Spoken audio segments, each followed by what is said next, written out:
Hello. Okay, everyone, please take to your seats. We're going to invite our next speaker. Please take to your seats. So, Eddin Khoo is a bit of a poet, writer, translator, and nowadays he's very busy at ISIS, which is just down the road. And I hear that with the change of government, he's been really working around the clock. So we're really happy that we managed to drag him out from the office next door. Yeah, and that's his day job. And of course, his passion is really with PUSAKA, which is preserving the dying arts of Malaysia. So over to you, Eddin. Thank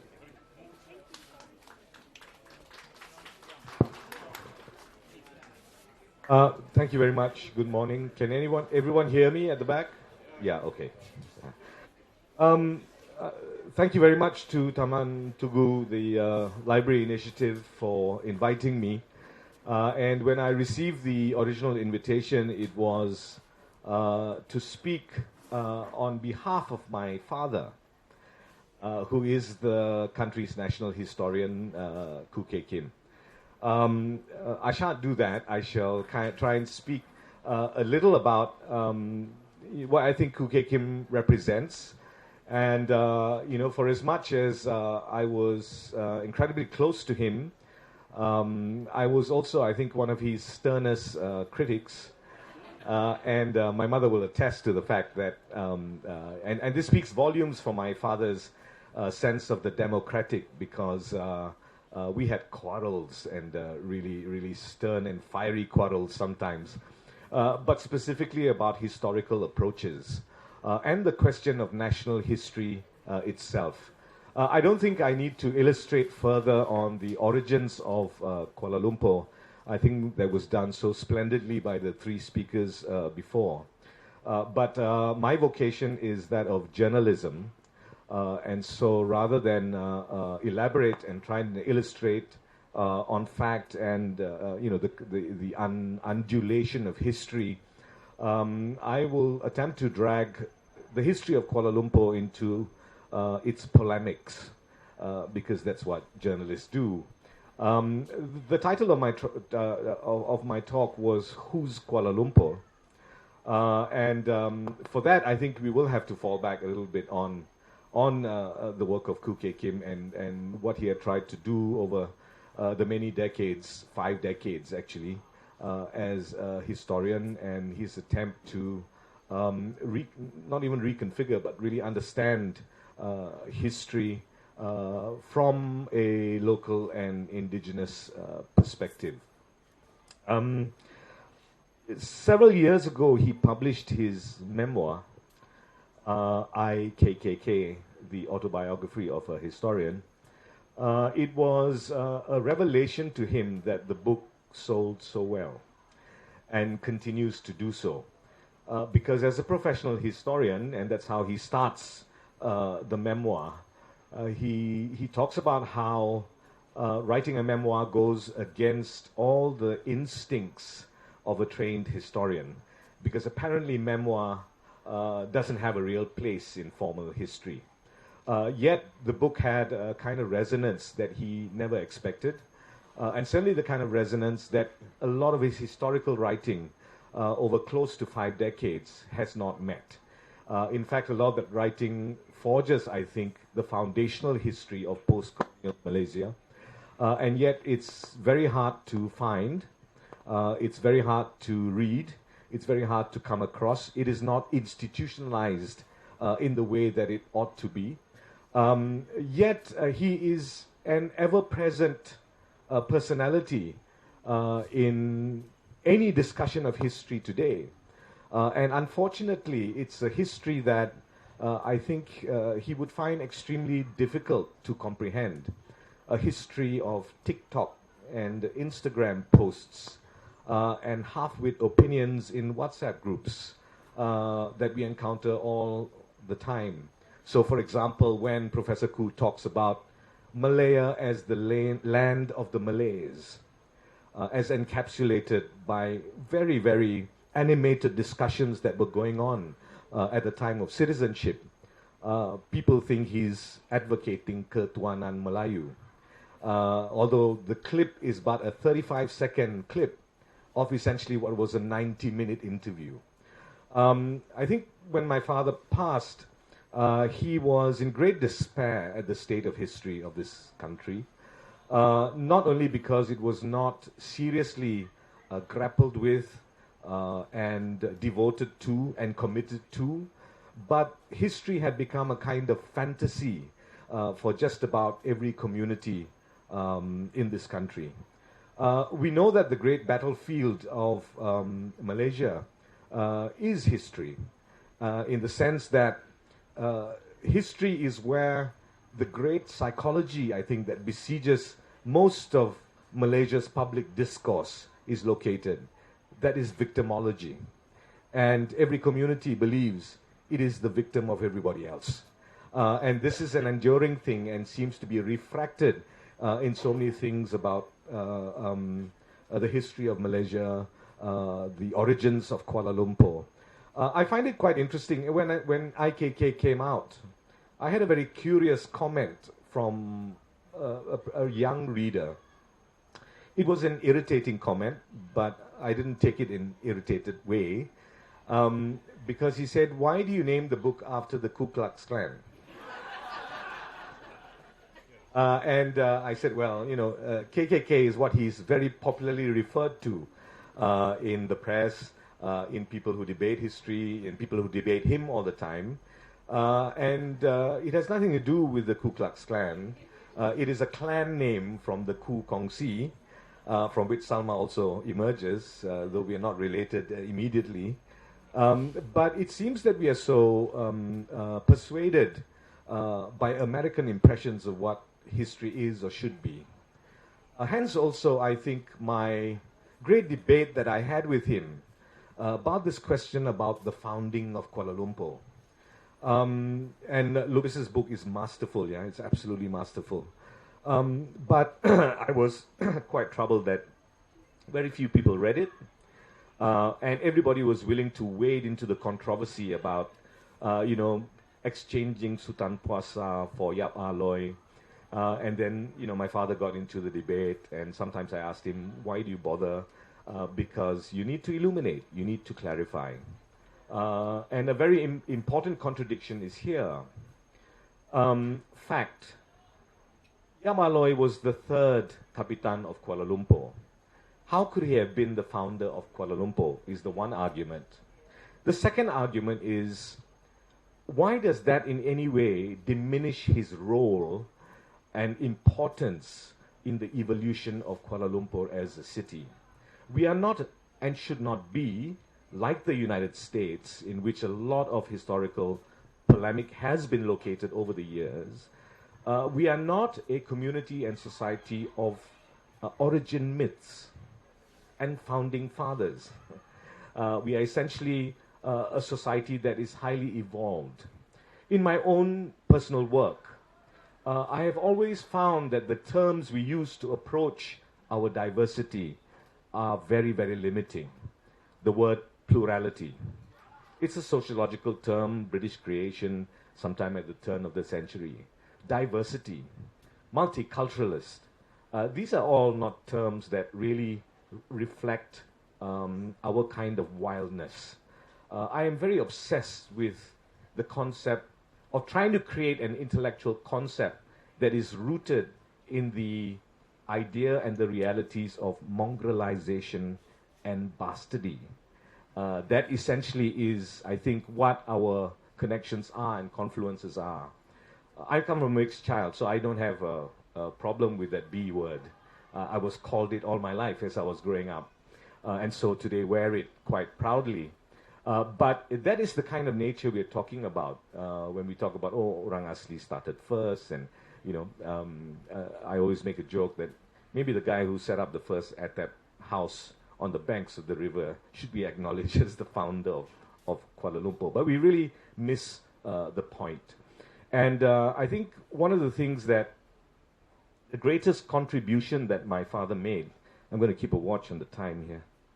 I think one of the most valuable contributions my father made, or statements to the study and approach of Malaysian history is to be found in this one line. I'm very sad that he didn't actually work further to elaborate on this.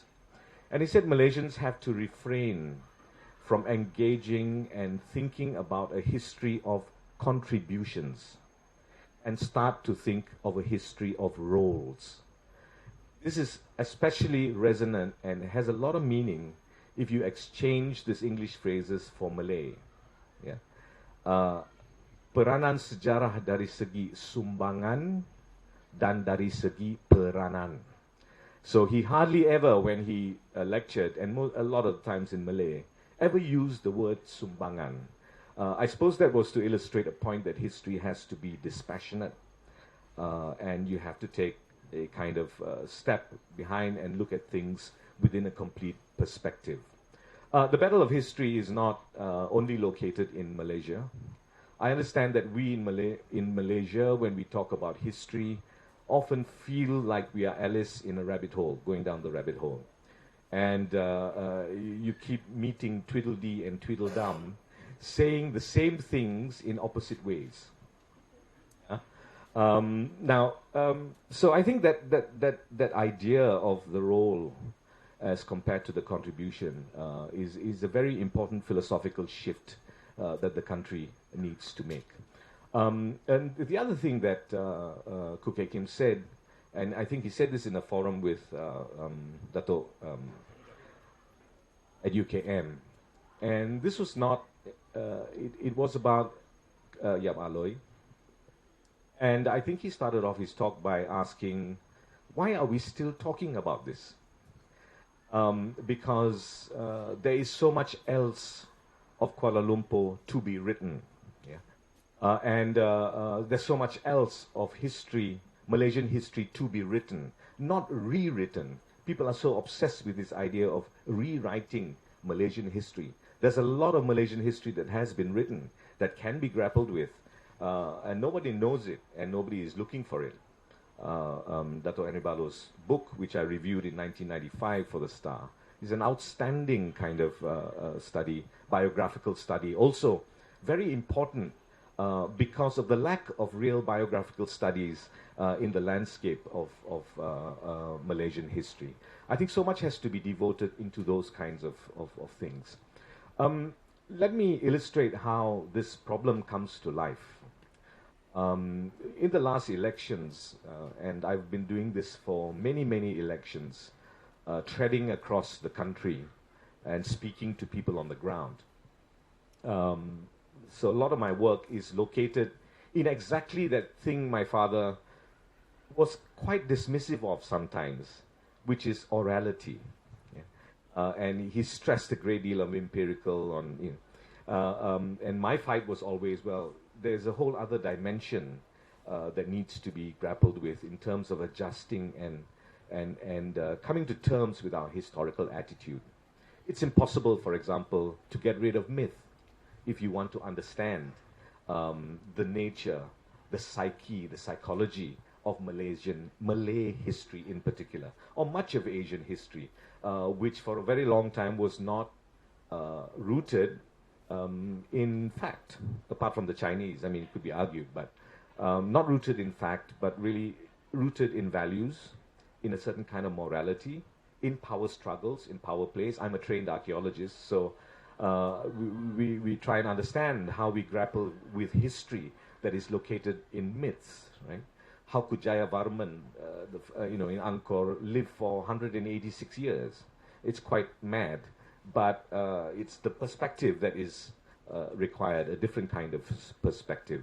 How do you look at Wayang Kulit stories, for example, and understand what is the historical notion of diaspora, of travel, of values, of morality for the Kelantanese Malay? These are very, very important questions. But in the last election, I traveled the country, and I met with many, many young people. Some of them were in university. A lot of them were first-time voters, 18 years old and above, working as Grab drivers or running food stalls. And I was amazed at how little they knew about anything. How little they knew about anything. I'll give you an illustration. So I was in Kelantan and I spoke to about 65 University of Malaya students in Kelantan. And they said, I asked them, who are you going to vote for? And they said, oh, we're going to vote for PN, Perikatan Nasional. And I said, why? Because, for many journalists, for many political analysts, PN was not supposed to do as well, anywhere near as well as they did. And I spoke to them and they said, oh, well, we owe a great deal of debt to Abah, Tan Sri Mohidin, who looked after us during COVID. And we also need to look after, be grateful to Pak Ismail Sabri, because he gave us computers. And I said, very interesting, but why PN? Because Pak Ismail Sabri is BN. He said, ya ke? Warna sama saja. So, very fascinating. But what that actually meant was that there were a lot of people entering public life who had no sense of memory. So if you went to Langkawi and you spoke to somebody who was 20 years old, not that I'm a supporter of Dr. Mahathir, but if you spoke to someone who was 20 years old, they had no idea of who this man was. Wa Musang, no idea of who Tengku Razali was, apart from some kind of avuncular or grandfatherly figure. No sense of memory. Doesn't inform how you take a decision as important as voting. Yeah? Now, this is, for me, I think, kind of karmic revenge. It has been, I think, a part of that whole nation-building process, that whole attempt at social engineering and social construction, which had, of course, a particular resonance and importance at a certain time. But it doesn't seem that Malaysia has seemed to evolve from that. And I think the great victim of all of this, sorry to use that word victim, is history and our inability to grapple with how wild and crazy this history is. So let me go back to Kuala Lumpur. We've had 3 presentations on the founding of Kuala Lumpur, and very little else. And when the history of Kuala Lumpur is to be written and continues to be written, is that where we stop? Because my Kuala Lumpur, I'm a Kuala Lumpurian, born, bred, Bangsa native of 51 years, before the marauders came in and parked their cars in front of your houses without your permission. But I'm a 51-year-old Bangsa native. I'm 54 now, 51-year-old. Who is writing the history of Bangsa or Sentul or Brickfields as it is being ravaged by the pirates who are constructing this, that, and blocking your roads and causing traffic, in collaboration with the other set of pirates in the city hall? So my Kuala Lumpur is also its history. As I was thinking about the origins, I also thought of a very interesting part of, very interesting period of Kuala Lumpur history, the 1920s and the 1930s, when, among others, the great French novelist, purveyor of free sex and, lover of opium, traveled through and called Kuala Lumpur Kuala Lumpur, Kuala the Impure. And it had a rollicking 2-3 weeks smoking opium and visiting brothels and things, just outside of the administrative center. So if you go through Jalan Petaling and right up to Petaling Hill, that was where Kuala Lumpur life was. Yeah. And none of that, of course, is being written. Nobody's writing about Rose Chan. That's all. Nobody's writing about Miss Ribot. Do you know Miss Ribot? Okay. Miss Ribot was a great Indonesian vaudevillian singer in the 1920s. And she used to travel from Batavia to Singapore to Kuala Lumpur to Ipoh to Penang, and then all the way back down. And she was the founder of this Dandelion theatre group, vaudevillian group, who became so incredibly famous. She performed for Al Capone in Chicago. Now, nobody knows of her visits in Kuala Lumpur. There's so much more of recent history, for example, from Muhammad Ali and the history of sport. Everyone needs to remember that just about every single giant football player graced the fields of Stadium Merdeka. Maradona, Franz Beckenbauer, Rummenigge, Pelé was here. So there's very little of that in terms of Kuala Lumpur. In the past few years, I have been working with a politician I greatly admire. Very rare for me to admire a politician, but this was my minister in my growing up years. His name is Tan Sri Share Samad. Tan Sri Share and I are working on his memoirs. He was, of course, the second Minister of Federal Territories. He was the minister who essentially solved a lot of housing problems, put the local authorities in their place, created the first Kuala Lumpur Arts Festival, in which I was a volunteer, and met the great Ibrahim Hussein, who had his retrospective in 1986. Tan Sri Share Samad is the Prime Minister we never allowed ourselves to have, if you ask me. But there's a lot of history on that side. Free Sudirman concert in Chowkit, where I was present. So little of that being written. Joan Baez performing in the Dewan Tugu Chancellor in 1974 needs to be written about.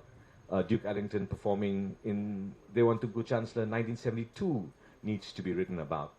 So when we do talk about Kuala Lumpur and its history, we seem to be still kind of caught and ensnared in quarrels about the origins. Not that, there's no need to write a formal history anymore of Kuala Lumpur or interrogate those things, but they seem to preoccupy us almost completely. And I think this is a great disservice. There's so much more to Kuala Lumpur than the fight about its origins. The other aspect, I think, that was very important that he, as a national historian, injected was entering the realm of social history and looking at Kuala Lumpur. He actually wrote a book called Kuala Lumpur, The Formative Years, and it was very specific in locating itself in those years of Kuala Lumpur as an administrative city, its economic relations, societal relations.